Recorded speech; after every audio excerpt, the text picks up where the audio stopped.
Alors Seigneur, merci. Merci pour ta présence. Nous te recommandons ce culte entre tes mains. Nous te recommandons ce culte et nous comptons sur toi.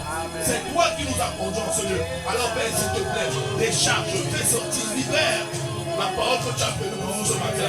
Au nom de Jésus le Christ, à ma Père. Nous t'avons prié à la même action de grâce. Et nous disons Amen, Amen, Amen, Amen. Alléluia. Alors mon frère, ma soeur, bienvenue à ICC Châtillon. C'est un endroit où nous avons décidé de ne pas laisser nos soucis, nos fardeaux nous empêcher de donner à Dieu un culte qui lui est agréable. Ah oui, ah oui, ah oui, ah oui. Il est hors de question que mes soucis, que tes soucis viennent driver la commande, Dieu va conduire le culte. Il est hors de question. Nous avons décidé d'être des disciples, des personnes qui vont obéir, même si ça fait mal. D'obéir, même si ça ne nous arrange pas, mais d'obéir. Ah oui. Parce que la vérité, mon frère, ma soeur, c'est que ta bénédiction est attachée à une obéissance. Je dis ta bénédiction est attachée à l'obéissance de une parole. Père, merci. Nous voulons prendre le temps de rendre grâce à Dieu pour notre frère dans la foi, à l'apôtre Ivan. Nous voulons bénir le Seigneur pour ta vie. Merci Père pour le grâce que tu m'as donné. Merci pour le leader qu'il est. Merci pour le serviteur qu'il est. Merci pour le père qu'il est. Merci Seigneur pour la vision que tu lui as donnée, Père. Nous prions actuellement là où il est à Bruxelles. Que tu récupères tes forces. Que tu prennes soin de lui. De ton époux, de ton maman, de ton homme, de leurs enfants. Et de toutes les choses, toutes les personnes qui sont attachées de près de loi à leur esprit. Que ta main demeure sur lui. Au nom de Jésus. Amen, amen, amen. Nous allons prendre aussi le temps de rendre grâce à Dieu pour mon frère. Moi je l'appelle affectueusement tonton Bat. Je ne sais pas pour toi. Non, je sais, j'ai fini par apprendre. Tu sais, en regardant les pères, on a fini par apprendre. Il ne faut pas ouvrir les yeux parce que si j'ouvre les yeux, ton acclamation va peut-être nous juger. Donc je préfère fermer les yeux et voir l'acclamation que je donne à mon frère. Ah oui, oui, oui, non. L'acclamation peut me gêner. Je te dis, l'acclamation peut me gêner. Non. La Bible dit, sachez honorer de personnes. Il n'est pas parfait, mais il aime Dieu. Quand tu as quelqu'un qui aime Dieu, bénis Dieu pour avoir un comme ça. Ah oui, oui, oui, oui. Oui. C'est Dieu ne parle pas avec les hommes parfaits. Demande à notre frère Pierre, il va te dire. Ah Seigneur, merci. Alors je vais rendre grâce à Dieu pour chacun d'entre vous. Pour les courageux qui ont décidé de faire le premier culte. Un dimanche matin. Alors que d'autres sont au sport. D'autres préparent le barbecue parce que je laisse une bête. Toi tu es là. Nous rendons grâce à Dieu pour ta vie. Je vais t'inviter à prendre place au nom de Jésus. Amen. Amen, amen.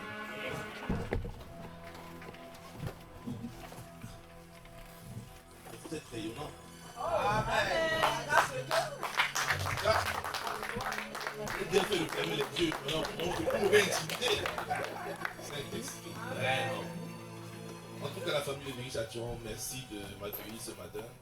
J'avoue que j'ai un gros challenge ce matin parce qu'on m'a donné 45 minutes. Je pense que j'ai déjà consommé. Amen. 15 minutes. Ah Seigneur, 30 minutes pour faire ce que je dois faire. Seigneur, aide-moi. Comment est-ce que c'est possible? Bon. En tout cas, bon, on va aller droit au but. Ok, gloire à Dieu. Les amis, depuis quelques mois maintenant, le Seigneur a mis dans le cœur de son serviteur, l'apôtre Ivan, un fardeau. Quelqu'un dit un fardeau. Vous savez, quand tu as un fardeau, le fardeau te drive. Ça veut dire que le fardeau te conduit. Demande à une femme enceinte. Lorsqu'elle est enceinte, elle ne peut pas faire ce qu'elle veut. Elle est obligée d'aller là où sa condition physique lui permet d'aller. Quelqu'un est là avec moi ou pas? Oh, non, mais attendez. Est-ce qu'on a venu chacun ici? Moi, c'est déjà venu ici dans le passé. Peut-être qu'il y a des nouvelles personnes. Donc, du coup, je ne sais pas. Les nouveaux, s'il vous plaît. On a une fève. Même quand sur le matin, nous, on est en feu dans le. Non, vraiment. Amen. J'ai besoin de toi. J'ai besoin de ton amour. Merci. Donc, je disais, lorsque tu es une femme enceinte, tu ne peux pas faire ce que tu veux, là où tu veux et comme tu veux. Tu es drivé, conduit par le fardeau que tu portes. Amen. Donc c'est la même chose en fait. Depuis quelques mois, le Seigneur a donné un fardeau à son serviteur, l'apôtre Ivan, celui de faire de nous des disciples. Ah oui, des véritables disciples. Alors quelqu'un va dire, mais vraiment, c'est vous exagérez. On parle de disciples depuis des mois et des mois. Pasteur de Berger Barthélemy a parlé de disciples. Je suis sûr que Pasteur Serge, qu'il était ici, il a peut-être parlé aussi un peu de disciples aussi. Et maintenant, Alain, si tu arrives, tu parles encore de disciples. Oh, mais vous n'avez pas d'autres sujets? On n'en a pas d'autres. Non, mais je te dis, on n'en a pas d'autres. Non, on n'en a pas d'autres. On va parler de disciples tant qu'il faut parler de disciples. Amen. Non, mais c'est biblique. Hein? C'est biblique. La Bible dit dans Acte 2, verset 42, ils persévéraient dans l'enseignement des apôtres. Aujourd'hui, les apôtres n'importent pas que pas du disciple là. Qui suis-je pour parler d'autre chose? Question. Moi, j'ai oublié la parole. Acte 2, 42, on ne dit pas la même chose. Ils persévéraient dans l'enseignement des apôtres. Donc, s'il vient de parler là du bâton de Moïse, il faut t'inquiéter. Non, pose la question, mais c'est qui ça? Non, il faut t'inquiéter. Je vais te parler de ce que les apôtres parlent. Donc, je vais prendre la même lignée. Voilà. Donc, ce que je vais dire, ça peut être une redondance ou de la redite pour quelqu'un. Mais dis-toi que la Bible dit qu'avec Dieu, on va de gloire en gloire. Dans cette redondance-là, il y a quelque chose pour toi. Amen. Parce que je ne le dis pas comme l'apôtre. Je vais imiter l'apôtre par la grâce de Dieu, mais je le dis avec la grâce que j'ai posée dans ma vie. Amen. Je le dis avec mon onction, avec mon accent et mes mimiques et tout ce qui va avec. Amen. Amen. Voilà. Donc si tu es là avec moi, acclame le Seigneur. Donc aujourd'hui, je vais te parler, mon texte de base est dans Jean 8, verset 31. Et la Bible dit dans ce verset-là, Jean 8, verset 31, et il dit aux Juifs, c'est Jésus, il dit aux Juifs qui avaient cru en lui, si vous demeurez dans ma parole, vous êtes vraiment mes disciples. Vous connaîtrez la vérité et la vérité vous affranchira. Amen. Amen. Et le titre de mon message, c'est quitte la dimension de croyant et deviens un disciple de Jésus-Christ. J'aurais même encore pu dire, quitte la dimension de croyant et décide de t'engager dans le disciple-là. Ah oui, c'est une décision en fait. C'est une décision. Il va falloir au moment où nous décider d'engager. Et je vais te poser le contexte de Jean 8, verset 31, où Jésus dit aux Juifs qui avaient cru que si vous demeurez dans ma parole, vous êtes vraiment mes disciples. La Bible, en fait, dans ce contexte-là, juste avant Jean 8, on est dans un contexte où on vient devant Jésus pour lui parler de la femme adultère. Voilà. On lui parle de la femme adultère, la femme adultère qui avait commis l'adultère et tout le monde l'a lapidé et tout. Et Jésus leur dit, celui qui n'a jamais péché, qu'il jette la première pierre. Et là, tout le monde se recule. Et Jésus continue. Il explique avec une anecdote qui les bouleverse. Et il dit par la suite, si vous demeurez dans ma parole, alors vous êtes vraiment mes disciples. Ici, là, Jésus utilise le mot disciple qui veut dire encore le mot matete. Pas mateta. C'est le pasteur Mateta, pasteur de Saint-Gilles. Il dit le mot disciple qui veut dire même matete. Le mot disciple ici, Jésus fait la distinction entre le mot disciple et le mot croire. Parce qu'il dit, si vous avez cru, alors vous êtes mes disciples. Ça veut dire qu'il y a ceux qui croient et qui ne sont pas les disciples, et ceux qui croient qui sont les disciples. D'accord ou pas? Il dit, si vous demeurez dans ma parole, vous êtes mes disciples. Jésus veut nous dire ici, là, qu'il y a des gens qui croient, mais qui ne sont pas des disciples. Et il y a ceux qui croient qui sont des disciples. Ça veut dire que tu dois, d'entrée de jeu, faire les ventes et les croyants et les disciples. Tous ceux qui croient ne sont pas des disciples. Tous ceux qui croient ne sont pas des disciples. Et pourquoi ils croient? Gloire à Dieu. C'est un bon début. Mais ils ne sont pas des disciples. Et c'est ça le défi avec beaucoup d'entre nous. La vérité, c'est quoi? C'est que quand tu regardes l'histoire, beaucoup d'entre nous sommes des disciples. Je me dis quasiment nous sommes tous des disciples. Même toi qui ne veux pas t'aligner dans la dynamique du disciple là, tu es disciple. Parce que quoi? Le disciple c'est quoi? Le disciple c'est quelqu'un qui suit. Et on nous a tous amenés à suivre quelqu'un. Je ne sais pas pour toi, mais nous je me rappelle qu'on faisait la philosophie à l'école, on nous a amenés à penser comme Aristote. On nous a amenés à penser comme Socrate. On nous faisait travailler comme Socrate. Ça veut dire qu'il fait ce que le maître fait. On nous a amenés à réfléchir comme les philosophes. On te donnait les équations mathématiques que tu puisses faire comme Pythagore. On nous a tous amenés à suivre quelqu'un. Et c'est pour ça que Miles Monroe, le docteur Miles Monroe disait qu'on est tous disciples de beaucoup de personnes qui sont dans les cimetières. Donc toi on te demande d'être disciple de Jésus, tu refuses. Mais c'est que tu es disciple de quelqu'un qui est déjà décédé depuis. La différence, je vais encore plus loin. Celui qui a décédé depuis, lui n'est pas ressuscité pour toi. Tu es disciple d'Aristote. Tu es un bon philosophe, tu penses dont je suis. Tu es un disciple de Pythagore.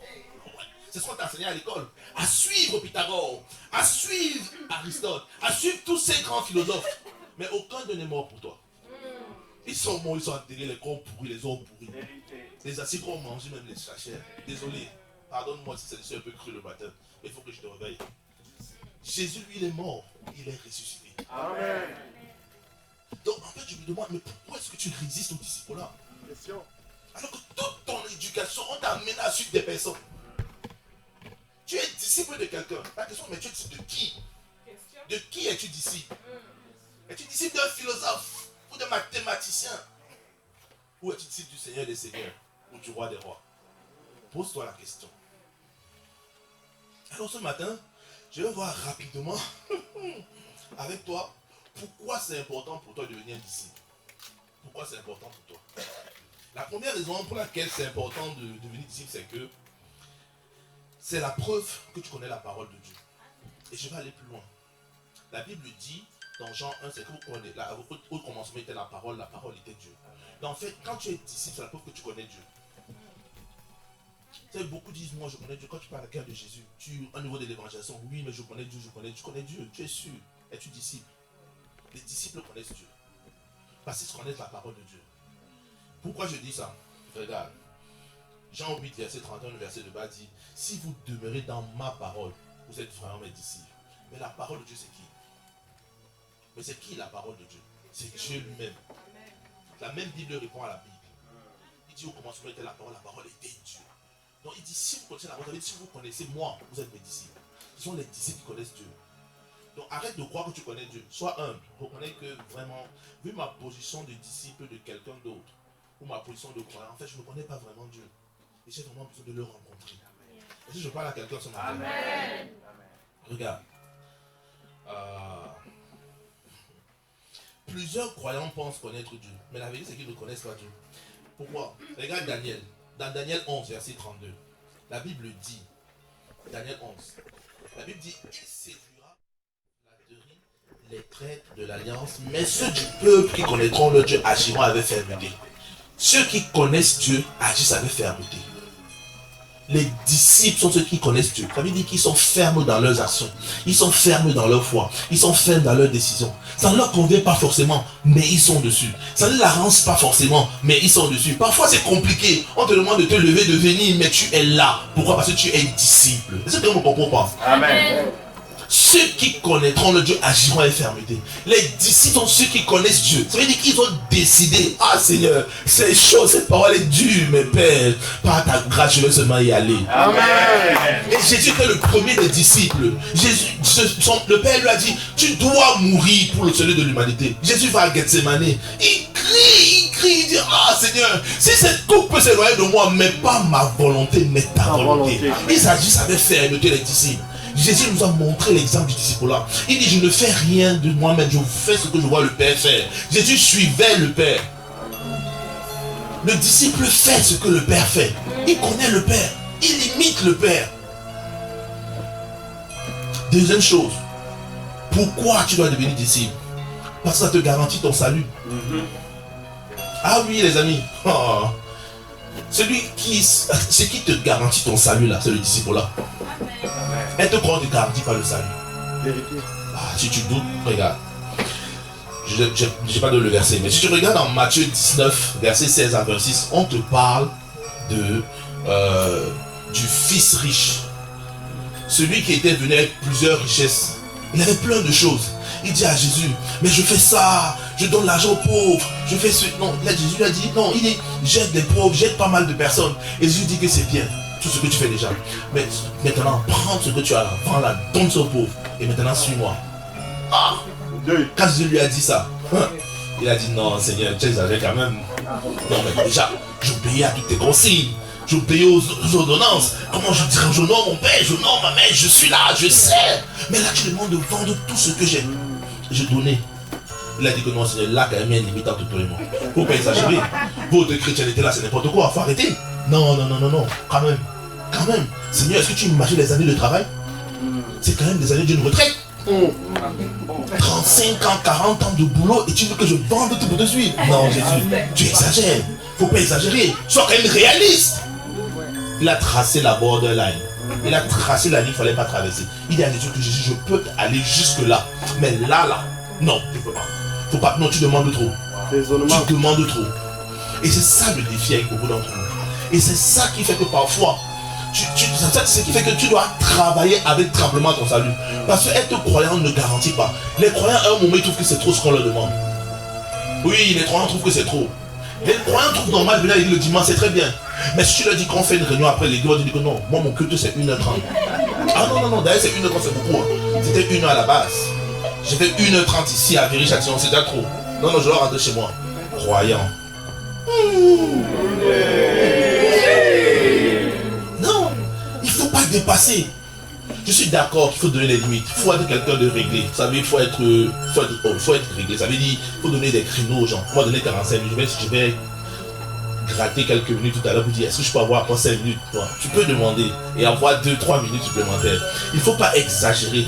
Toutefois, vous savez, dans nos règles parfois nous empêchent de rencontrer Dieu, on doit le rencontrer. Jacob a dit, je vais monter, je vais aller à la montagne. Seigneur, il a rencontré l'ange, il a dit, je ne te laisse pas partir. Il n'a pas dit à l'ange que non, il faut que tu fasses 2 heures, moi. Si tu me bénis pas après 2 heures, je te laisse. Non, il a dit à l'ange que, ici là, si tu ne me bénis pas, je te laisse pas partir. Tu sais, quand tu es croyant, parfois tu es limité par ton raisonnement. Bah, tu dis que si ça se passe dans le timing, si. Non, ça ne peut pas. Dieu n'est pas dans ton temps. Dieu n'est pas dans ton temps. Laisse à Dieu la possibilité de te façonner comme il va te façonner. Est-ce que je parle à quelqu'un? Amen. Les croyants sont trop réglés. On a dit le culte c'est le dimanche. Alors on dit qu'on fait un événement le samedi. Non, il ne vient pas. Non, il ne vient pas. Viens pourquoi? C'est dimanche le jour du Seigneur, c'est pas le samedi. Ah, les croyants. Non, mais quelqu'un c'est ça. Non, on est ensemble. Oh, vraiment. On a dit, mais alors s'il est venu ici à pour dire, c'est pas possible. Non. Tu dis aux croyants qu'à évangéliser le samedi. Non. C'est le dimanche, le samedi, c'est mon jour de foot. Non, je suis occupé le samedi.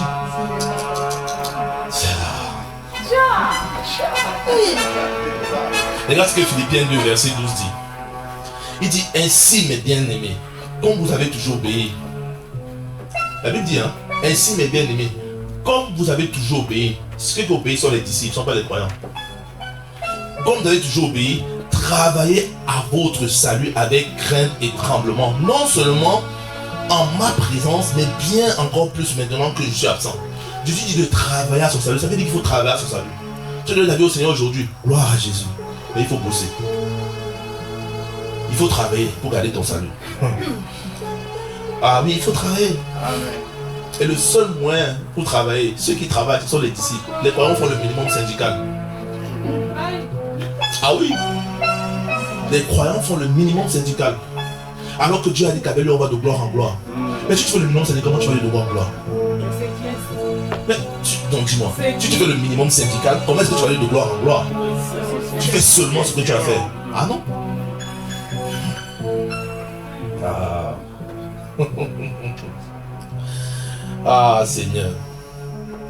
C'est le piège de l'ennemi, comme disait l'apôtre Ivan, c'est que si tu restes croyant, ta vie n'avance pas. Mais si tu décides d'être disciple, ta vie va avancer. Tu sais, le piège c'est de croire que je ne fais plus rien, je suis arrivé. Ça veut dire, je ne vais pas faire le pas de plus. Ce que j'ai aujourd'hui me va. C'est le piège. Beaucoup d'entre nous, on est dans une zone de confort. Et c'est un piège monstrueux. Pourquoi je le dis? Si Dieu dit que tu vas de gloire en gloire, ça veut dire qu'il y a toujours quelque chose de plus que tu dois avoir. Alors si toi tu décides de rester dans ta zone de confort, de ne pas faire l'effort de plus, de ne pas te former pour connaître plus, de ne pas travailler pour en avoir plus, de ne pas servir plus, de ne pas chercher plus Dieu, de ne pas plus lire ta Bible, de ne pas plus prier, de ne pas donner le maximum au travail, en fait de rester dans ta zone de confort. Moi je suis commercial, mes chiffres c'est 50 000 € l'année, j'ai fait mes 50 000 € l'année, c'est bon. Si tu décides de ne pas chercher plus, de ne pas faire le pas de plus, alors que Dieu a dit tu vas de gloire en gloire, en fait tu es en train de pécher. Tu es en train de pécher, pourquoi? Parce que en fait en restant au statu quo, ce que tu fais c'est quoi? Tu es en train de rétrograder sans t'en rendre compte. Beaucoup d'entre nous croient que lorsqu'on est au statu quo, je suis dans ma zone de confort, j'avance. Non, c'est bon, je suis satisfait, rien avant, ma vie est tranquille. Non, tu es en train de rétrograder. Si tu n'avances pas, tu rentres. Il n'y a pas de statu quo avec Dieu. Il n'y a pas de statu quo avec Dieu. Si tu n'avances pas, tu es en train de rétrograder. Et c'est dans tous les aspects. Même au niveau du boulot. Si ça fait 10 ans, tu n'as pas repris une nouvelle formation pour upgrader ton level. C'est problématique. 10 ans au même niveau, même pas une formation de plus. Non, parce qu'on croit souvent c'est une histoire de l'église, au prier et tout. Là, quand même dans le boulot là, 10 ans au même niveau, même pas une formation. Tu n'as même pas pu voir ça pour apprendre l'anglais. Ils n'ont même pas téléchargé un pack X. Aïe, aïe, aïe, aïe. Bon, voilà ça. En tout cas, même si je ne m'aime pas, ton berger va faire les soins pastorales. Chacun son problème. On te dit dimanche c'est le jour du Seigneur, toi tu dis que tu es fatigué. Mais la vérité c'est quoi? Tu dis que tu es fatigué, hein? Mais du lundi au vendredi, chaque jour tu vas au boulot. Tu es fatigué. On te dit que dimanche c'est le jour du Seigneur, mais tu oses arriver en retard au culte. Non, non, non, c'est la petite vérité que tu ne dis pas à la famille. On est ensemble. Et 5 de mes clients sont dans la salle. On va déjà envoûter. Mais au boulot tu es fatigué, mais tu arrives à l'heure. 30 minutes avant. Ah, voilà, 30 minutes avant. Pourquoi? Parce que là-bas on te paye, c'est ça? Et c'est là l'erreur. Je vais pas te... C'est pas une insulte. Non, c'est pas une insulte. On est ensemble. La vérité c'est quoi? C'est que beaucoup d'entre nous, on vit Psaume 82, verset 5 à 7. Et c'est ça qui est triste. Ceux qui pensent comme ça, ceux qui se donnent au boulot du lundi au vendredi, il faut te donner à son travail. Sont clairs. Donne-toi au boulot. Il faut être fidèle à ce que tu es en train de faire. Mais rappelle-toi, il faut être fidèle à Dieu. La priorité. Quand tu es fidèle à Dieu d'abord, Dieu t'amène à être fidèle aussi au travail. Ne fais pas l'inverse. Ça veut dire que tu es fidèle au travail, mais tu es déloyal à Dieu. Regarde ce que Psaume 82, verset 5 à 7 dit. Ils n'ont ni savoir. Je ne suis pas t'insulter, je lis la Bible. Ils n'ont ni savoir, ni intelligence. Dieu dit que beaucoup ici ont ni savoir et ni intelligence. Ils marchent dans les ténèbres. Tous les fondements de la terre sont ébranlés. J'avais dit, vous êtes des dieux. Vous êtes tous des fils du Très-Haut. Cependant, vous mourrez comme des hommes. Vous tomberez comme des princes quelconques. Dieu dit, ils n'ont ni savoir, ni intelligence. Ils marchent dans les ténèbres. Beaucoup marchent dans les ténèbres. Pourquoi? Parce que tu vas du lundi au vendredi. Tu t'arranges à être pointueux. Parce qu'il faut pointer au boulot. Hein. Parfois, d'autres même, il faut badger. Oui, dans mon entreprise, je sais que, par exemple, les non-grades, il faut qu'ils badgent. Dans certaines entreprises, il faut badger quand tu arrives. Donc, tu t'arranges, tu as là l'heure, tu dois badger. À 12h30, tu prends ta peau, tu badges. En fait, tu es réglé. À 14h, tu rebadges après pour aller revenir au boulot. À 17h, tu badges pour sortir et tout. Mais quand on demande d'être loyal, fidèle à l'église, tu n'es pas fidèle. Mais tu es réglé au boulot. Pourquoi? Parce qu'on te paye. Sauf que tu oublies que celui qui te donne le souffle de vie pour aller travailler, c'est Dieu. Et la Bible te dit que là, on a été créé pour lui, par lui et en lui. Pour lui, rappelle-toi. Tout ce que tu as là, tout ce que tu fais, tu as été créé pour Dieu d'abord. Pour Dieu, tu as été créé pour Dieu. Alors c'est anormal que tu sois réglé au travail, mais quand on te demande des responsabilités, tu prends des responsabilités à l'église. Mais sois aussi fidèle là, tu n'es pas fidèle. Alors c'est toi qui les as pris. On ne t'a pas obligé. Sauf si votre berger oblige les gens ici. Mais si c'est ça, on le dénonce. Ça n'est pas les non. Haïs, c'est ça, on oblige les gens à faire des choses. Si non, il faut le dénoncer. Oh, tu as pris des responsabilités. Mais tu es réglé au travail. Mais à l'église, tu es déloyal, tu es infidèle. Waouh! Pourquoi? Parce que là-bas, c'est le boulot. Tu marches dans les ténèbres. Tu n'as pas la connaissance, tu n'as pas la révélation. En fait, tu dois d'abord... vous savez, l'église, c'est une plateforme de transformation. On nous transforme ici, là, pour qu'on aille briller dans le monde. C'est pour ça qu'on demande d'être disciple. En fait, comment tu veux être disciple? Si tu es là, même pas là-bas, être disciple de Jésus-Christ, comment tu es disciple de quelqu'un après? Tu serais disciple de Loyal là-bas. Amen, amen. Bon, je vais avancer parce que...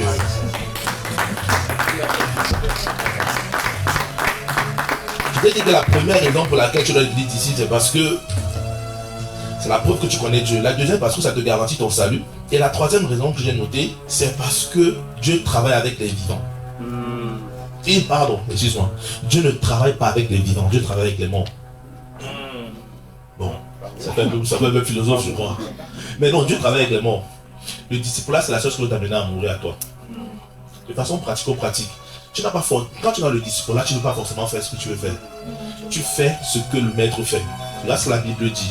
Je ne sais pas si c'est dans ce verset-là. Je crois que ce sera dans le prochain point.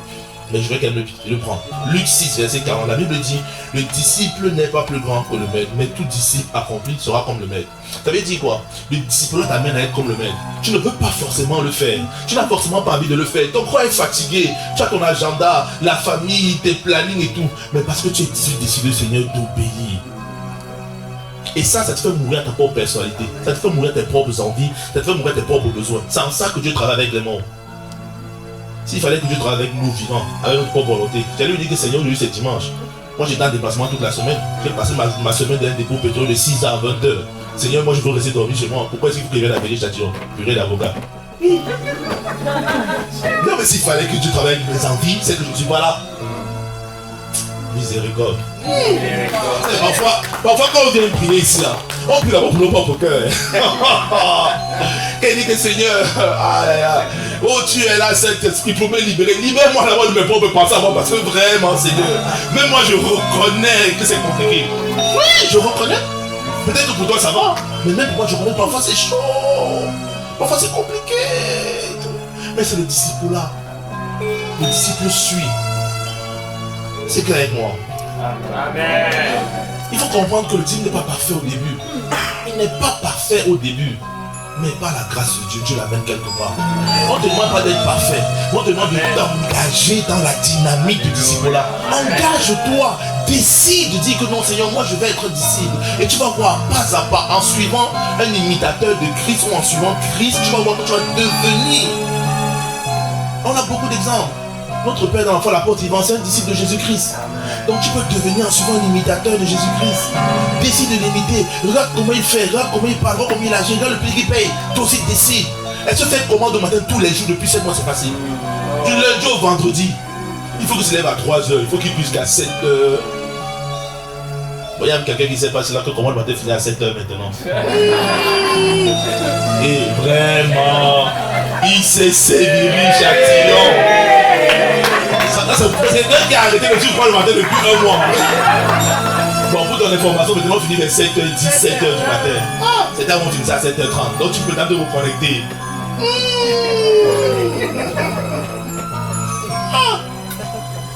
Dieu travaille avec les morts. Parce qu'il faut que Dieu puisse te conduire là où il veut.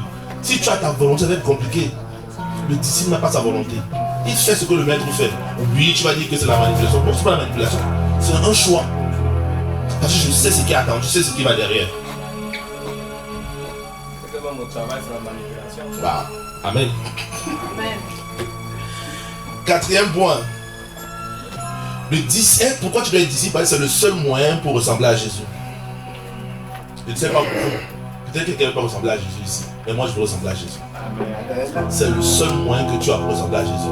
C'est ce que Luc 6, verset 40 dit. Il dit que le disciple n'est pas plus grand que le maître, mais tout disciple affermi sera comme le maître. Ça veut dire quoi, disciple affermi? L'apôtre l'a dit hier à Bruxelles. Ça veut dire que tout disciple sera catalysé, façonné, transformé. Tout disciple qu'on va prendre, qu'on va transformer comme le potier transforme l'argile. Ce disciple-là sera comme le maître. Amen. Donc si tu veux ressembler à Jésus, c'est le disciple-là. C'est le disciple-là. Et j'avoue que parfois je me souviens quand je regardais sur les apôtres, je me disais Seigneur, waouh, nos parents là vraiment, ils sont des amoureux de Dieu. Mais ils prient, le ciel tombe, j'ai besoin que le ciel s'est ouvert, qu'il y a les anges qui montent et qui descendent. Tu dis, hey Seigneur, quelle onction, quelle présence, je veux ça. Et au début je priais pour ça, jusqu'à ce que je réalise que ça ne sert à rien de prier pour ça. Ah oui. Si je veux être comme je l'ai, la Bible ne dit pas que celui qui prie sera comme... Non. On dit celui qui est le disciple, il sera comme le maître. Ça veut dire que si tu veux être comme quelqu'un, il faut être son disciple. Et j'ai commencé à regarder comment ils font. Quand il me dit qu'il s'est levé 30 minutes avant le temps de prière, j'ai commencé à regarder ma montre. Parfois, Seigneur, 30 minutes avant le temps de prière, je me lever aussi comme le pépé a dit. Parfois c'est chaud, parfois j'arrive pas, mais j'essaye quand même.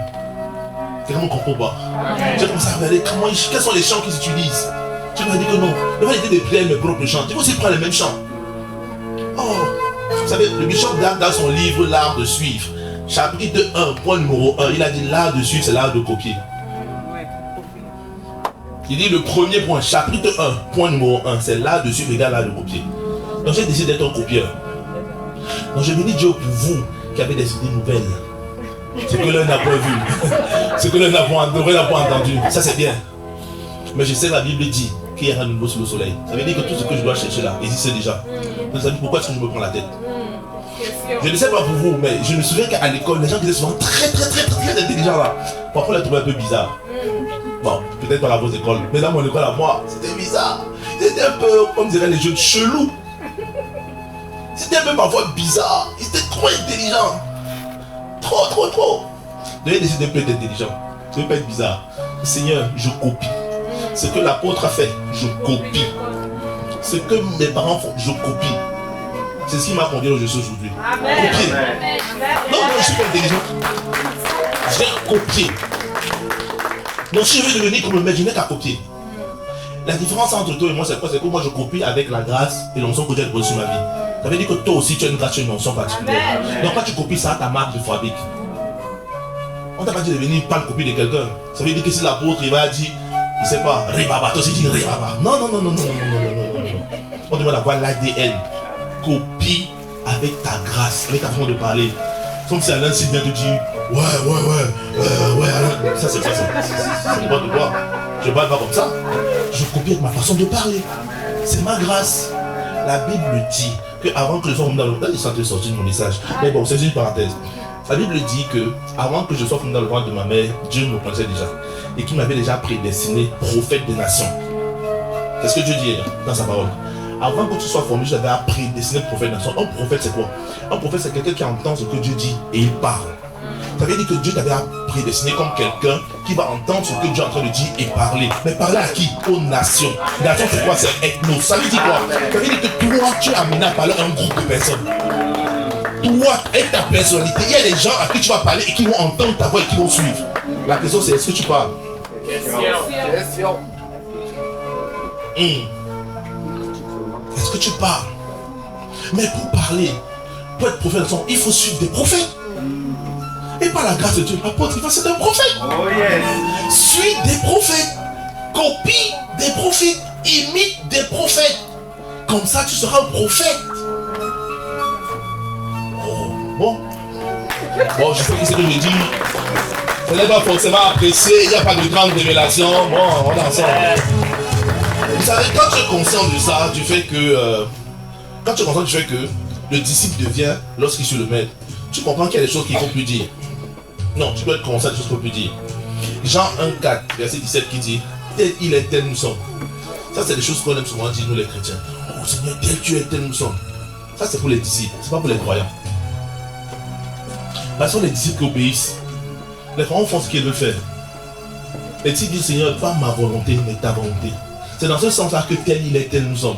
Donc si tu es toujours dans la bande des croyants, s'il te plaît, arrête de dire des choses comme ça, ça ne te concerne pas. Non, honnêtement, il faut laisser. C'est pour les autres. Tel il est, tel nous sommes, Seigneur, tu as dit. Seigneur, tout lieu que pour la plante de mes pieds, je le prends en possession. Seigneur, c'est toi qui as dit. C'est pour les disciples. Depuis que tu as dit ça, ta situation a changé en France. Non, on est ensemble. Oh. Non, mais sérieux. Tu proclames cette parole tout le temps. Que tout lieu que fout la plante de mes pieds, je le prends en possession. Tu as pris quelle possession ici là? Est-ce que tu possèdes même ton appartement déjà? Mais tu déclares ça tout le temps. Tu déclares. Veille de prière. Tu déclares. Pourquoi? Ben, c'est pas seulement par le jeu de la prière, c'est sur la sortie. Il y a le disciple là. Il faut suivre quelqu'un. Il faut devenir. Tu veux posséder, suis quelqu'un qui a possédé. Amen. Non, mais suis quelqu'un qui a possédé. Tu es là, tu suis les stars sur les réseaux sociaux, tu suis les gens sur TikTok. Tu veux que ta vie change, mais vraiment, toi aussi. Réveille-toi. Réveille-toi. Réveille-toi. Tu sais, hey Seigneur, je sors de mon message encore. Bon, instant témoignage. Permettez-moi. Vous savez, moi je suis arrivé en France par la grâce de Dieu il y a environ 15 ans. Avant j'étais en Suède, j'ai fait mes études. Donc je prends la svenska, je suis content de le dire, je parle suédois. On n'est pas nombreux. Hein. On n'est pas nombreux. Petit pays, il y a peu de personnes qui parlent suédois. Non, et je suis arrivé, je me rappelle les premières années, c'était compliqué. C'était compliqué parce que je me rappelle ma première expérience à la préfecture. Je me suis levé, on m'a dit qu'il fallait se lever à 2h du matin. Je me suis levé à 2h. Je suis arrivé à la préfecture du 91 ici à voter. J'ai attendu jusqu'à 9h. Et quand 9h est arrivé, on m'a dit que mon ticket n'était pas parmi les premiers tickets. Il fallait que je rentre chez moi. Je suis sorti de là frustré. J'ai dit non Seigneur, c'est pas possible. Ah, moi je crois en Dieu. J'ai commencé à la ICC. J'ai dit que non, ma vie va changer. Et j'ai écouté pasteur,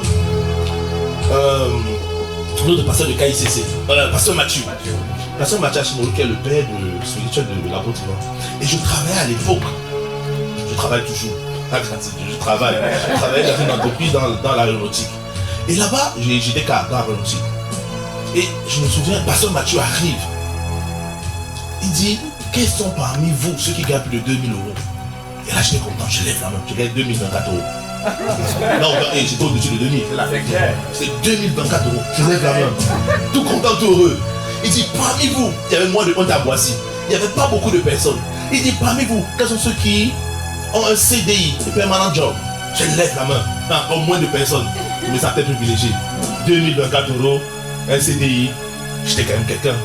Et il dit, parmi vous là, qui avez levé la main, quels sont ceux qui possèdent leur propre appartement? Et là, il y a encore moins de mains. Et j'étais là, oh la main était baissée. Et là, il a dit, shame on you. Mais le shame on you là, honte à vous là, c'était pas tout le monde. C'était à ceux qui avaient un permanent job et ceux qui avaient plus de 2000 €. Donc c'était à nous qui disaient shame on you. Pas toute l'assemblée, mais à ceux qui avaient levé la main au début. Et je me sentais ridicule. Il a dit, you have a permanent job. You are working and you are paying for somebody in rent. Donc tu es un CDI, tu travailles, tu as un salaire et tu peux loyer quelqu'un d'autre. Il a dit, shame on you. Et ça m'a giflé. Il dit, Seigneur. Il a dit que lui, il dit, moi, en tant que père, ma vision c'est de laisser au moins un appartement à chacun de mes enfants. Quand il a dit ça, j'ai dit, Seigneur, same vision. Même vision. Et même vision. Je ne peux pas dire qu'il y a 13 ans. J'ai commencé à apprendre ces livres, parce que Mathieu. Et par la grâce de Dieu, c'est le père spirituel de mon père, l'apôtre Ivan. Donc je me suis connecté. J'ai dit, Seigneur, ce qu'il a dit là, c'est mon partage. Là où je suis aujourd'hui, je te dis, c'est à mon partage. C'est le nombre d'appartements pour être le nombre d'appartements. C'était le cas jusqu'à le camp des couples, il y a 1 mois, 2 mois à Séroual. Parce que j'étais encore assis. Et maman Maud, docteur Maud, elle a dit, que elle, sa vision c'est quoi? C'est que chaque enfant, elle a donné un appartement et une voiture. Quand elle a dit ça, j'étais assis devant. Elle dit, elle dit, update of the vision. Elle disait ma vision. Et comme je suis un disciple qui suit, je suis la bonne tribord. Je suis son épouse, maman Maud. Je te garantis que d'ici que mes enfants se marient, chacun au moins un appartement et une voiture. Je me dis, c'est le disciple là. Je suis, ce qui fait qu'il y a des grâces qui vont rouler sur ma vie. C'est le disciple là. En fait, je sais pas. Je n'ai pas fait d'études dans l'immobilier et tout et tout. Mais ce que je dis là, je le fais déjà. Mais pourquoi? Je suis ceux qui sont. L'avantage de disciple, c'est quoi? C'est que tu as des choses. En fait, tu n'as pas fait d'études particulières. Mais parce que tu suis quelqu'un, il y a des grâces qui se manifestent. Beaucoup d'entre nous ici, docteur Moukati est arrivé. Il a dit qu'on pouvait prier pour les malades de être guéris. Et beaucoup d'entre nous, on a fait des études de médecine. On est d'accord ou pas? On est nombreux sur la base des études de médecine. Mais beaucoup d'entre nous, on a prié pour des malades, non? Ils ont été guéris, n'est-ce pas? Pourquoi? Parce qu'on a suivi. Amen. Le disciple là, c'est le moyen le plus rapide d'acquérir des grâces. Donc je ne sais pas quelle est la grâce que tu dois acquérir. Non mais je ne sais pas. Peut-être que toi tu es bien comme tu es. Et si c'est ça, je prie que Dieu te fracasse. Que c'est ça que je pense aujourd'hui. Je te dis, peut-être que tu veux rester là où tu es. Si c'est ça ta pensée, que Dieu brise cette pensée au nom de Jésus. Je te dis, il faut que tu bouges là où tu es. Tu dois te bouger. Et le disciple là, c'est la clé. C'est la clé. Quel que soit le domaine dans lequel tu veux percer, localise quelqu'un qui espère en la matière et suis-le. Amen. Suis-le. Tu es directeur commercial dans ton entreprise. Il y a plein de directeurs commerciaux chrétiens qui sont là. Regarde les directeurs. Tu es PDG d'une boîte. Regarde l'apôtre Yves, il est PDG d'une boîte. Sois disciple de PDG d'une boîte. Amen. C'est ça. Suis-le. Le disciple là ouvre. C'est le moyen le plus rapide d'accéder à un niveau sans faire des études. Amen. Ah bon, tu doutes?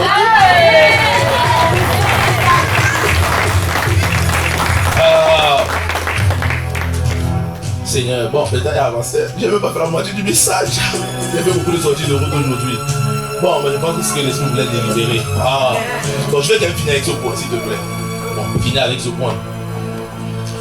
Bon, je t'ai parlé de pourquoi être disciple, mais je vais te donner quand même une clé sur comment devenir un disciple. C'est quand même important que je le dise. Bien qu'on a déjà dit ça, hein, c'est chose qu'on a déjà dit. Mais je vais quand même le redire, s'il te plaît. Comment être disciple. Et il y a plusieurs points.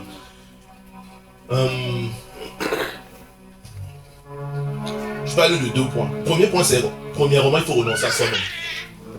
J'en ai déjà parlé tout à l'heure, mais je vais le redire. Il faut renoncer à soi-même. Qui connaît Saul ici? Saul, Paul de Tarse. Saul de Tarse. Amen. Donc, tout le monde sait que Paul, c'est quelqu'un qui écrit les 2 tiers du Nouveau Testament. Mais la vérité, c'est que quand tu regardes l'histoire de Paul, avant d'être celui qui écrit 2 tiers dans le Nouveau Testament, là, Paul était un érudit. Ça veut dire quelqu'un qui était un intellectuel. L'apôtre même dit quelqu'un qui avait un papier. Donc dans la tête, il avait quelque chose. Paul, c'était un... Quand tu regardes l'histoire de Paul, tu réalises que Paul, c'est quelqu'un qui connaissait la Bible. La Bible dit que Paul a fait l'école de Gamaliel. Gamaliel était l'une des plus grandes écoles dans le temps. Donc Paul, c'est quelqu'un qui parlait plusieurs langues. Il était intellectuel. Il avait papier. Mais Paul, pour suivre Dieu, a dû renoncer à ça. Alors, je ne te dis pas aujourd'hui de renoncer à ton boulot. Non. Moi, je travaille aussi. Ouais, je suis cadre dans ma boîte. Je travaille, donc j'ai un salaire à la fin du mois. Ne demande pas de renoncer à ta boîte. Ne demande pas de renoncer à ton travail. Si tu as l'onction de Jean-Baptiste qui marchait dans le désert, gloire à Jésus. C'est-à-dire tu peux marcher dans le désert, crier toute la journée. Jésus est le Seigneur, donnez-moi vie. C'est ton onction, c'est bien. Mais je parle à ceux qui n'ont pas ce type d'onction-là. Les moi comme ça. Je pense qu'on est nombreux ici. Ils m'amener à prier dans le monde, à prier aussi dans l'église. Amen. Amen. Et à ceux-là, je dis, tu vas devoir renoncer à toi-même. Ça veut dire quoi? Tu vas devoir disposer ton emploi de temps et dire que Dieu est la priorité. De façon pratico-pratique. Moi, j'ai fini par comprendre dans le temps que, bon, moi, je n'ai plus de pause. Je ne sais pas comment je fais. Moi, je n'ai plus de pause. Tu es pasteur, tu es ingénieur, donc tu fais des petits business, tu fais les entretiens tout le temps. Mais comment tu vis en fait? Tu es marié, tu as 3 enfants. Mais tu fais comment? Ta femme ne se plaint pas. Parfois, elle se plaint aussi parce qu'elle est humaine. Donc voilà, on gère avec, par la grâce de Dieu, Dieu fait grâce. La vérité, c'est quoi? C'est que j'ai fini par comprendre que je n'ai plus de vie. Ma vie, c'est une seule vie. Je n'ai pas une histoire de vie de l'église et vie du boulot. Non, non, non, c'est la même vie. Et dans cette même vie-là, je te parle du pratico-pratique. Comment j'ai appris à renoncer, comment j'ai appris à renoncer à moi-même. Dans cette vie-là, j'ai compris que quand je suis au travail, je veux être fidèle au travail. Et dans la grâce que j'ai, c'est quoi? Au travail, il y a des pauses. Il y a des pauses. Moi, ma pause, c'est de 12h à 13h30. Donc, dans cette pause-là, j'ai le temps de faire 2 entretiens, de passer 2 coups de téléphone, de mettre des alarmes de prière, là, il faut prier. Donc, du coup, mon agenda est organisé de telle sorte que les pauses, je n'en connais pas. Donc, quand je suis du travail, je passe en mode entretien pastoral. Pendant les pauses de midi, soit je vais manger avec des frères que je dois rencontrer, que je dois échanger et tout. Donc, je suis comme ça. Et quand je finis le travail à 17h30 ou 18h, j'ai 45 minutes à 1 heure de trajet. C'est le temps d'un entretien pastoral encore. Par la grâce de Dieu, la voiture fonctionne encore. Donc, le temps d'un entretien pastoral, il arrive chez moi, je gère les enfants, et après, je continue l'entretien, et puis c'est fini, on dort. Voilà. Donc, j'ai appris à dire que, Seigneur, ma vie ne m'appartient pas. Tu m'as donné un travail, et je dis merci, Seigneur. Je dois être fidèle dans ce travail-là, mais en même temps, fidèle dans tes œuvres. S'il faut me lever à 3h du matin, parce qu'il y a un temps de prière, je me lève à 3h. Et je crois que Dieu, tu vas renouveler mes forces pour pouvoir le faire le reste de la journée. J'ai appris à mettre Dieu en priorité et à mettre de côté beaucoup de choses. Bon, j'étais un fanat de séries. Moi, pas de foot, moi j'aime le foot. Mais je regarde le camp de foot. J'écoute nos têtes sans flamme. Bon, ceux qui ne connaissent pas, c'est sur RMC. J'écoute parfois en différé, mais j'écoute les commentaires. Parce que j'ai pas le temps de m'avoir 45 minutes à 1h pour regarder un match de foot. C'est 1h30, tu vois, je dis 1h30. Je n'ai pas le temps. 1h30, là, mercredi, il y a un gros match qui arrive là. La demi-finale de la Champions League. PSG Bayern. Moi, j'aimerais bien voir ce match-là. Mais il n'aura pas le temps ce jour-là. J'ai 2 entretiens à planning pendant ce période-là. Mais quand je vais finir, je vais quand même prendre 15 minutes pour aller sur l'équipe. Pour regarder les commentaires et tout. Ah, bien j'arrête. Et puis je continue. Mais j'ai appris à renoncer à pas mal de choses. Amen. Parce qu'il a dit que non, God first. C'est ce que Paul a fait. Paul a renoncé à sa connaissance, à son intellect, à ses titres. Non, il a dit, je renonce tout ça là pour Dieu. Alors s'il te plaît, si tu veux être un véritable disciple, il va falloir que tu renonces à beaucoup de choses. Il y a des choses que tu vas devoir fermer.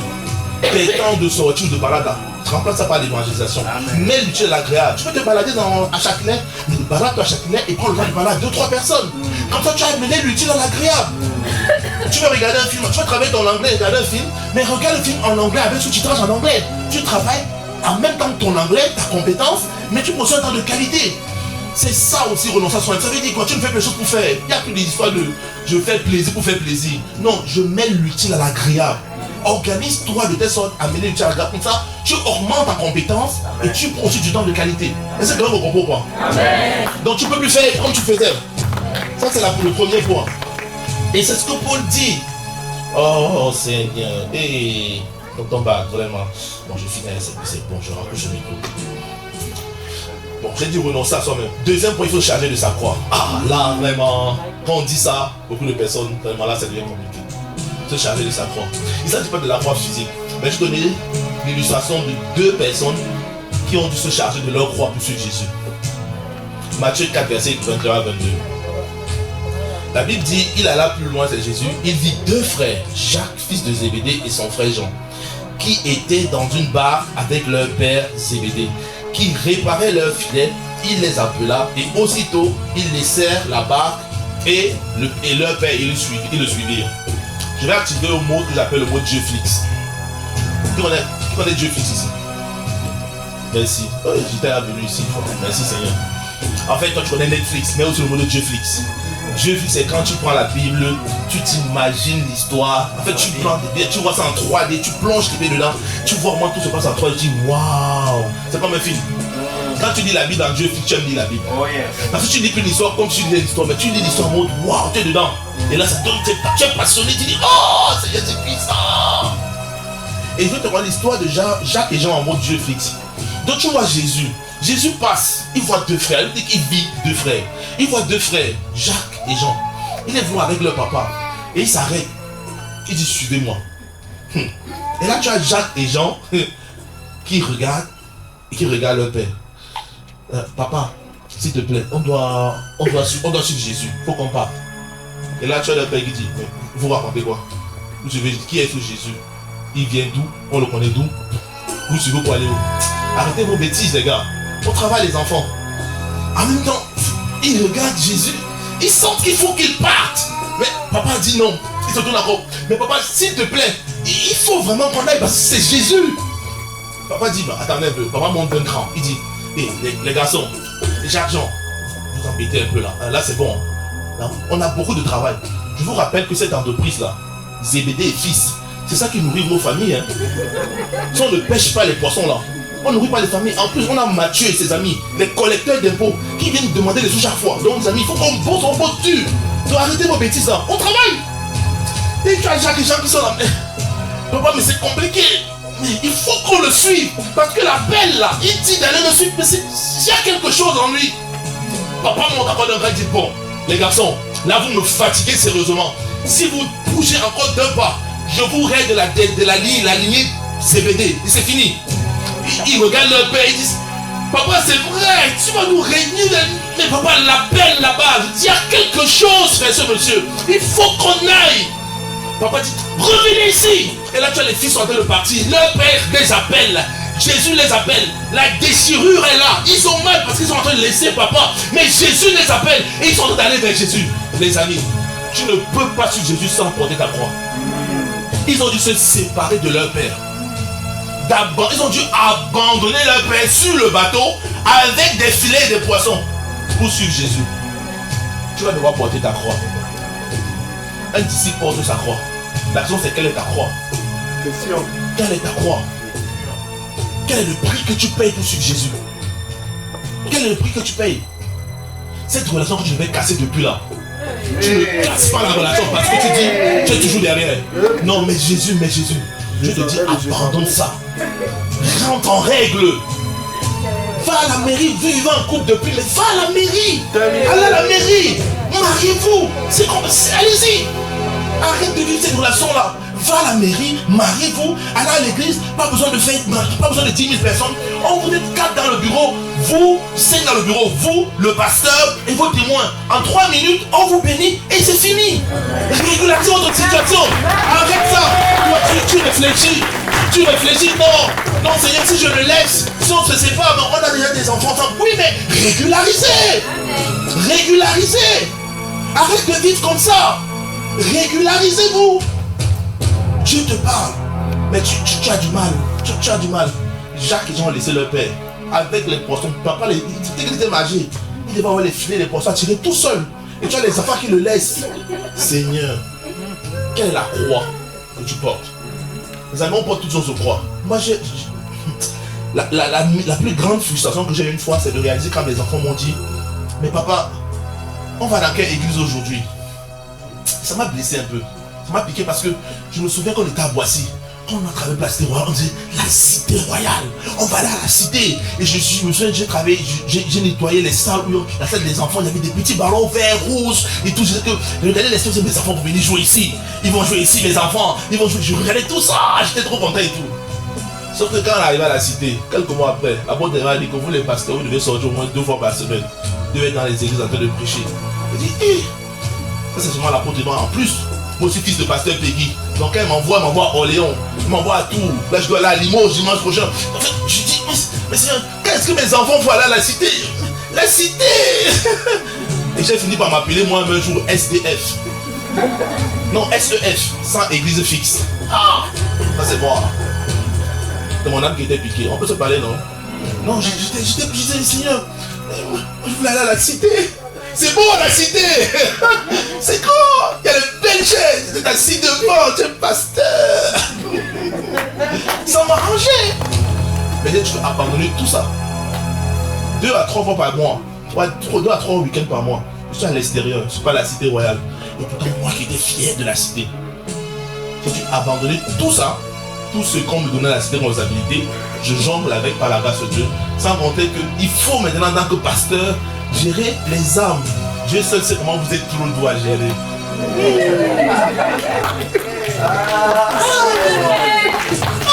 Tu portes ta croix. Chacun de nous, c'est pas une histoire de pasteur. Ma soeur, tu dois porter ta croix. Oui, tu dois porter ta croix, sister. Chacun de nous. Demande à mon épouse. Anniversaire de mariage, il y a toujours des gens qui nous mettent des entretiens. Anniversaire de mariage. Ça fait 2 ans qu'elle loue mon anniversaire de mariage. Mais elle a fini par comprendre. C'est sa croix aussi. Femme de pasteur, ma soeur. Tu as su. On va rattraper de l'autre façon. Mais chacun de nous porte sa croix. C'est quoi ta croix? Un disciple porte sa croix. Les croyants, quand tu leur dis porter la croix, non. On fait le strict minimum. Non. Fais partie d'une famille de disciples. Non, vous exagérez. Non. Pourquoi on veut vous contrôler? Famille de disciples encore? Non, vous exagérez à l'église. Vous voulez me contrôler? Ah oui. On veut te contrôler? Oui, il faut qu'on te contrôle. Mais on va te dire la vérité. On a besoin de savoir où tu es. L'avantage d'être une famille de type, c'est quoi? C'est qu'on sait quand tu n'es pas là. Quand on est comme ça, non, on ne sait pas quand quelqu'un est absent. Mais dans une famille d'ici, on sait quand quelqu'un n'est pas là. Et c'est comme ça qu'on détecte des gens qui sont malades, qui sont absents pour des raisons X lambda. Et je finis avec ce témoignage. Moi j'ai une famille de disciples à la cité royale. Et ma famille, on est environ, dans le groupe, on est quasiment 150. 150 personnes dans la famille de disciples. Donc, dans cette famille-là, j'ai une sœur. Et on est reparti en faiseur de disciples. Ça veut dire qu'il y a un faiseur de disciples qui gère un groupe de 15-20 personnes. Et moi, je pilote tout l'ensemble. Et on a une sœur qui a fait une crise de schizophrénie. Et elle a appelé les urgences, les pompiers sont venus la récupérer et tout. Et fort heureusement, elle était en contact avec sa faiseur de disciples, la responsable du groupe de... Pas le chef de famille, moi c'est le chef de famille, mais j'ai des responsables de groupe. Elle était en contact avec la responsable du groupe. Donc la responsable du groupe a pu se déplacer, venir la voir à l'hôpital. Sauf que la soeur, c'est quelqu'un qui travaille. Elle avait fait 3 mois sans prendre les médicaments, donc elle a fait une crise. Elle était internée pendant 1 mois. Et une semaine après, la soeur de l'église, le faiseur de disciples, a pu avoir les clés de chez elle, via l'hôpital. Elle a trouvé le document de l'arrêt de travail, de l'arrêt de travail de l'hôpital sur son bureau. Elle savait pas où la soeur travaillait. Donc elle a commencé à faire des recherches sur internet avec le nom de la soeur. Elle a trouvé la boîte via LinkedIn. Elle a pris son téléphone, elle a appelé la boîte de la sista qui était internée. La boîte a répondu. Mais on croyait qu'elle a fait l'abandon de poste. Ça fait 2 semaines, on ne la voit plus. Donc on est en train d'interrompre son contrat. Et la soeur faisait le dire, dit non, en fait elle est internée depuis. Et faisait son arrêt de travail. Donc la soeur Elisa a pris l'arrêt de travail, allait déposer dans la boîte. Et c'est comme ça que la soeur qui était internée n'a pas perdu son boulot. Mais pourquoi? Parce qu'elle a une famille de disciples et parce qu'on se check régulièrement. On vérifie tous les dimanches. Je peux te dire exactement qui est à l'église aujourd'hui, qui n'est pas à l'église. Je ne suis pas ici, je ne suis pas à la Cité Royale. Mais je sais à l'instant T qui est à la Cité Royale. Ils doivent rendre des comptes. Pourquoi? C'est important pour moi de savoir que tout le monde est là ou tout le monde n'est pas là. Qui n'est pas là? Pourquoi il n'est pas là? Parce que les gens parfois, ils sont malades dans des choses, tu ne sais pas. Et toi, tu penses qu'on veut te contrôler. Non, on veut s'assurer que tu vas bien. Oui, on veut s'assurer que tu vas bien. Et c'est ma responsabilité. La Bible dit, parlant de David, que David a laissé 99 brebis en sécurité pour aller chercher l'autre. Mais comment David a su qu'il y avait une brebis qui manquait? Tu t'es posé la question? David comptait ses brebis chaque jour. Il comptait tout le temps ses brebis. Le matin quand il sortait, il compte 1, 2, 3 jusqu'à 100. Il sort avec les brebis. Quand il veut rentrer, il compte 1, 2, 3 jusqu'à 100. Il rentre. David comptait régulièrement. Moi, je vais te compter. Amen. Il est peut-être très dur avec vous. Je suis ici là, tu es dans mon groupe de Facebook. Tu vas te compter. Tu vas me dire où tu es. Et si tu es absent avant Hubert, tu viens à l'église. Et c'est ce qu'on fait chez nous en fait. Quand tu viens à l'église, samedi soir, je sais qu'il sera là. Tu n'es pas là pourquoi? Je suis un peu fatigué. Ok, d'accord, on va manger le covoiturage. On ne peut pas. On te paye un bol. Tu viens à l'église. Et après l'église, on mange ensemble, on est comme fat. Et la plupart de ces gens qui étaient souvent fatigués, qui ne voulaient pas venir, après ils te disent que non, franchement ça m'a fait du bien de venir aujourd'hui, de manger avec des frères et sœurs, de communier. Et pourtant ils ne voulaient pas venir à l'église. Et mon ami, on a besoin de te contrôler. Tu as besoin de ça. Chacun de nous est contrôlé. Qu'est-ce que tu crois? Au boulot on te contrôle. Ne pointe pas, tu vas voir. Non, ne pointe pas. Fais une journée sans pointer, tu auras ta fiche de paye. À l'église, quand tu te dis famille de disciples, tu réfléchis. Oh non, on va me contrôler. Ok, d'accord. Donc tu laisses au travail, mais pas nous, n'est-ce pas? Nous, l'équipe. C'est bien. Continue comme ça. Famille de disciples. En fait, je parle à quelqu'un, c'est mon client dans la salle. Tu résistes depuis là. Famille de disciples. Aligne-toi. C'est pour ton bien. Et c'est pour notre bien. On est une famille, on est encore. L'orteil ne peut pas aller mal et puis la tête va bien. Quand l'orteil va mal, tu sens la douleur dans ton cerveau. On est encore. On a besoin de nous être en bonne santé. La Bible dit que le fer aiguise le fer. Amen. On se challenge mutuellement, amen. On s'aiguise mutuellement, on se tire mutuellement. Amen. Tu es là, tu as un point de stage. On ne sait pas, mais comment on va savoir? Tu es seul dans ton coin. Et pourtant, dans la famille, il y a peut-être quelqu'un qui connaît quelqu'un seul dans le qui peut te connecter. Oh yeah. Mais quand tu es seul dans ton coin, ben bats-toi avec ton stage. C'est ça. Bon, c'est bon, on va dire tout de suite. Dans tous les cas, si je suis dur, bon, fais les faire par solo. Alléluia. Non, mais on va prier. Là, j'ai exagéré en termes de zèle, je te demande pardon. La Bible dit que le zèle de sa maison me dévore. On est ensemble. Ah, Père. Ah, Père. Père, nous te rendons grâce et nous te disons merci. Seigneur, accorde-nous la grâce d'être conscient de cette affaire de disciple-là. Ton serviteur, l'apôtre, a dit le disciple-là commence dans l'église, mais c'est tout le monde.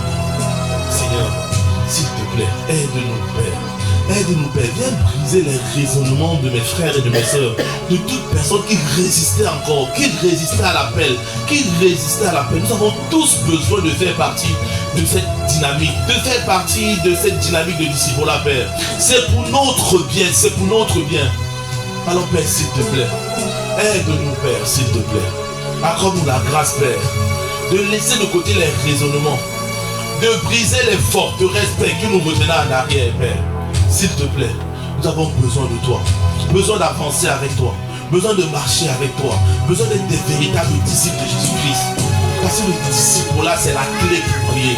Chacun ici, autant que nous sommes, chacun a envie de prier, chacun a envie de percer, d'être dans une saison où Père, il a une référence, où il s'épanouit, où il n'a pas de défi, où les finances sont réglées, où les problèmes administratifs sont réglés, où les problèmes professionnels sont réglés, Père. Seigneur, ça passe par le disciple là. Ça passe par le disciple là. Ah mon frère, ma soeur, je te dis, ça passe par le disciple là. Alors Père, s'il te plaît, accorde-nous cette grâce, Père. Je ne sais pas pour mon frère, je ne sais pas pour ma soeur, mais là où je suis, Père, je te prie, Père, que la grâce d'être des disciples affermis de Jésus-Christ, Père, soit relâchée en ce nom de Jésus. Que la grâce d'être des disciples de Jésus soit relâchée en ce nom de Jésus, Père. Père, s'il te plaît, que à la fin de ce message, de ce culte d'aujourd'hui, que là où quelqu'un est encore à la dimension de croyant, qu'il ait la haine de cette dimension de croire, Père. Et qu'il décide lui-même volontairement, Père, d'aspirer et d'arriver à la dimension de disciple à faire de Jésus-Christ, Père. Merci, Père, parce que tu le fais. Pas à cause de nous, Seigneur, mais à cause de ton Fils, à ma Père. C'est dans le nom de Jésus que nous t'avons prié. Amen, amen, amen, amen. Amen. Alors, juste avant de passer à la suite, je vais donner l'opportunité à quelqu'un. Est-ce que quelqu'un est là pour la première fois aujourd'hui? Si tu es là pour la première fois, tu peux lever la main. Je sais pas si on a quelqu'un qui est là pour la première fois. Ah, gloire à Christ. Amen, pour la première fois. Amen, amen, amen, amen. Amen. Et je me permets, votre prénom s'il vous plaît. Marie? Marilyn. Ah, Marilyn. Bienvenue Marilyn. Bienvenue à notre église. On dirige Châtillon. Nous sommes heureux de vous accueillir.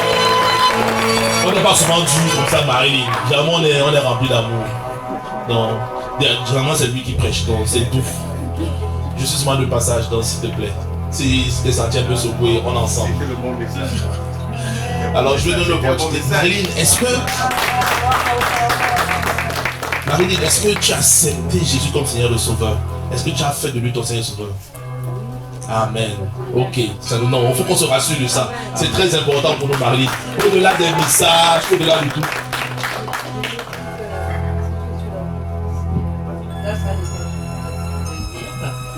Grâce à l'évangélisation d'Aïa, il y a eu 2 jeunes qui m'ont Thomas et avec une autre équipe qui m'ont. Amen. Amen. Nous bénissons Seigneur pour nos évangélistes. Amen. Amen. Ça nous va encourager quelqu'un. Si tu ne voulais pas sortir, voilà. Si quelqu'un n'est pas sorti, si Thomas n'est pas sorti et son frère, Marie ne serait pas là aujourd'hui. Merci Marilyn. En tout cas, Marilyn, tu es à la maison. C'est ta maison ici. Tu vois la place où tu es là. Si tu veux, tu la gardes. Si tu veux, tu viens plus devant. Non, il n'y a pas de souci.